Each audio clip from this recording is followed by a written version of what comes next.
There's nothing quite like watching these beautiful birds in full strut come spring. Of course, I'm referring to the wild turkey. I love these birds. There's over 7 million of them in North America, and that population keeps growing.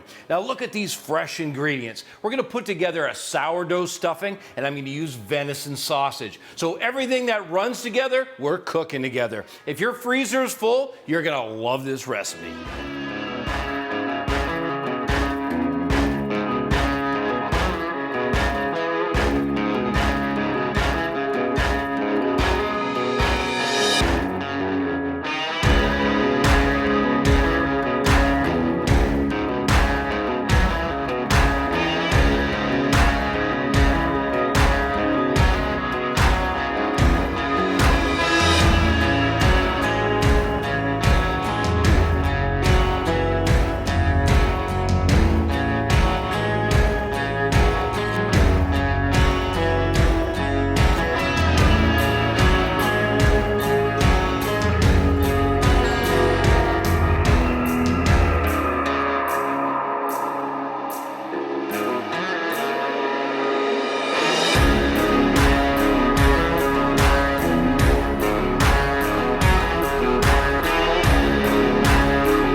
With carrot, celery, onion, and leek now all chopped up finely, it's important to get everything the same size so that it'll cook at the same rate. I've got some butter in the pan. Now you can see that butter's beginning to brown, and that's really what I want. I'm building flavors. So a little bit of olive oil, which will also have some nice peppery, fruity flavor. And then in goes this beautiful mix of vegetables. Now this mix of vegetables is what the French call mirepoix, and this is a beautiful base for soups and stocks, but in this case, it's really gonna elevate this sourdough stuffing.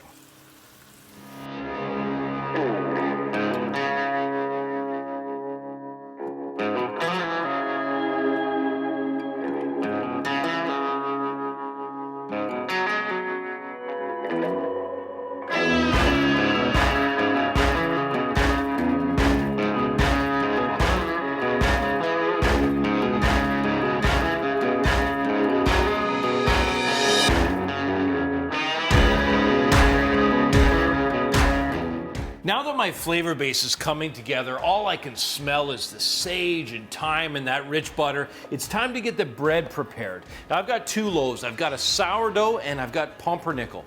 Pumpernickel for that classic flavor, and sourdough because it's good and heavy and it'll sop up and mop up all that incredible flavor. Now it's okay to take these fresh because both of them are heavier doughs. There's no need to dry them. They'll cube up nicely and we'll be able to stuff them in that beautiful bird.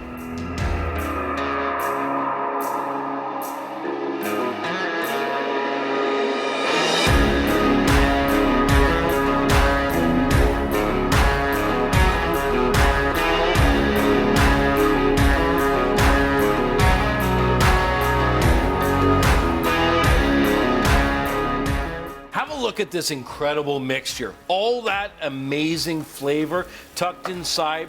The only problem is I can't put this into the turkey when it's hot. So what I do is I take and I deglaze the pan with chicken stock. So that chicken stock is gonna do a couple things. It's gonna bring up, look at that, it's gonna bring up everything off the bottom from sauteing. The other thing it's gonna do is it's going to help to moisten the bread and it'll begin to cool down that stuffing.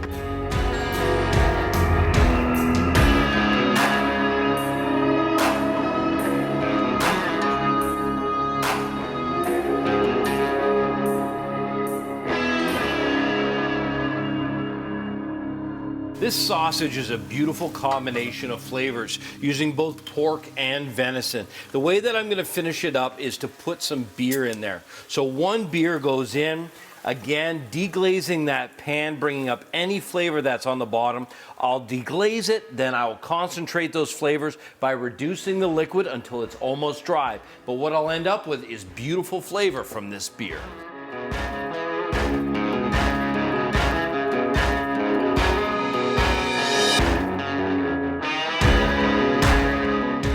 With my stuffing out of the refrigerator, it's important to refrigerate it, getting the temperature below 4 degrees Celsius or 40 degrees Fahrenheit. That way, when I stuff it in the bird, it's at a safe temperature. I always use the roasting pan because it's large and flat, and let's face it, there's no point in having more dishes to do. The first thing that you want to do is to make sure to season the cavity.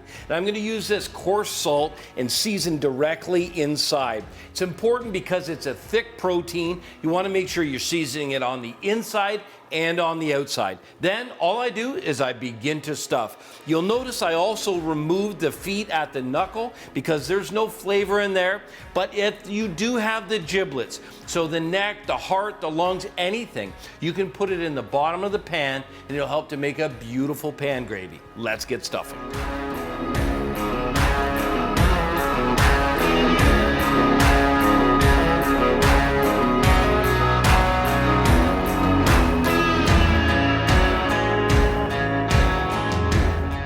Turkey stuffed and ready to go in the oven.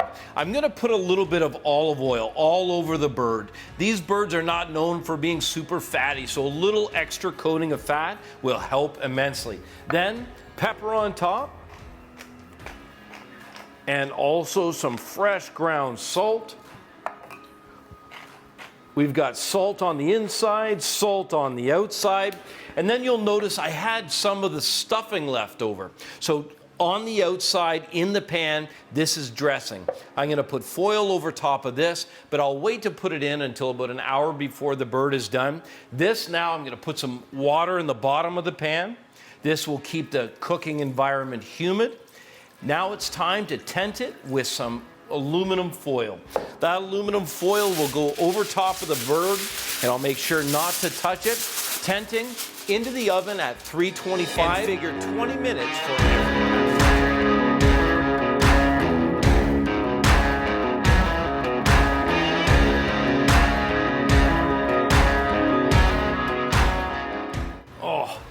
The smell of this dressing when I open the oven, it smells incredible. That sourdough looks delicious.